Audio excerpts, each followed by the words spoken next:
Hello everybody, welcome to another review. So I'm going to be reviewing the brand new album, which sort of seemed like a surprise drop, but yeah, this got announced. This had a release date, no singles, but we're going straight into the material with this new Volta record, Lucro, Sucio, or Sucio, Los Ojos del Vacio. I don't know how to pronounce that, so apologies if I butchered that, and I don't think I really know how to pronounce most of the songs here, but this is the new Volta project, another album after their comeback, and it's definitely interesting. This one's definitely had ambitious ideas. A lot of people have enjoyed this direction, as I think instrumentally they are sort of back with some nice grooves.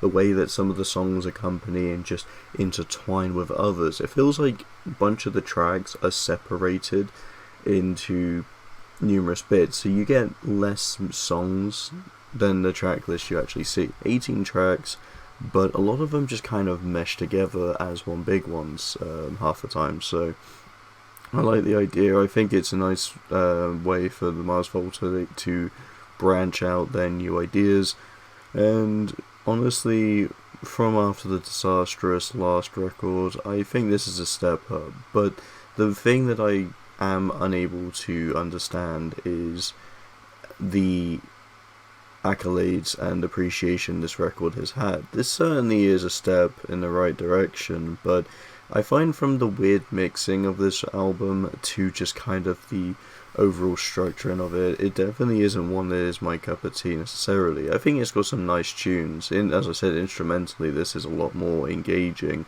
but I kind of appreciate more of the comeback record being the self-titled one, as I think self-titled still is a stronger album. I might be in the minority that thinks that, but I personally think that was a stronger release from Volta, and I'm not even the biggest fan of that. This is definitely a band where their best material is back in their prime, back years ago, but I think the ambition is still here. There's some nice elements and nice sounds in tracks like Cue the Sun, which makes this a highlight for me.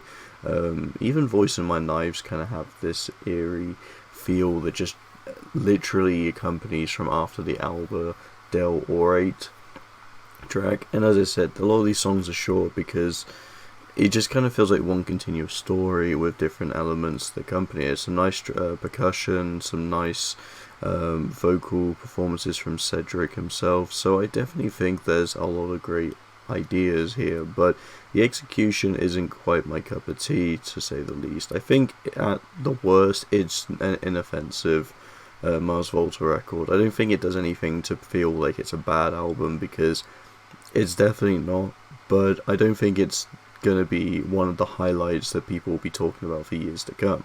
It's definitely overshadowed. It didn't even get any attention from media pressing, and I think the most amount that a lot of people would know about it is that this is one of the support acts for Deftones, and they're playing this whole album in entirety as a support act, which I think is a good way to promote it, because Deftones being one of the biggest bands currently going, at least when it comes to the a newer generation of fans coming from TikTok and whatnot.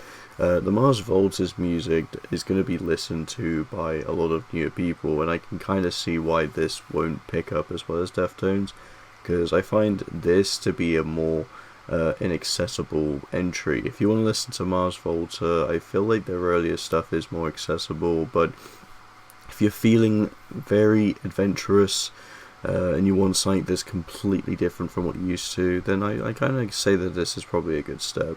The thing is, I wish I liked this one more, because I generally think this is definitely the band really trying to put out some of their best creative ideas, but at the same time, as I said, a lot of ideas still mushed together that I'm not the biggest fan of the way it's overly laid out. Some of the songs, while they do intertwine well, I feel like it's still kind of a weird track listing nonetheless, just kind of having one song that kind of feels like it connects to the next, and then that one connects to the next, then it just kind of jumbled into a new sound that does that, and it's certainly not my cup of tea the way it's laid out. But Again, it's just all my opinion, because I don't think it takes away from the sound itself, and the sound from this record is pretty fine, other than some weird mixing and some moments do feel a bit quiet, but it's definitely got some instrumentation and vocals that I think help this one up higher. Don't really have much else to say than that. It's decent. I'm going to give it a 2.5 out of 5, because frankly it's not really an album I'm going to see myself going into often, so I don't think it's going to be anything better than that. Like I said, the worst it gets isn't even that bad. There's still some good bangers on here, and certainly is some good Mars Volta. Some of the best stuff they've released in the new era of their comeback is present here, but at the same time I'm not really feeling this one either. So yeah, I hope you enjoy. Thanks so much for watching, and see you in the next video.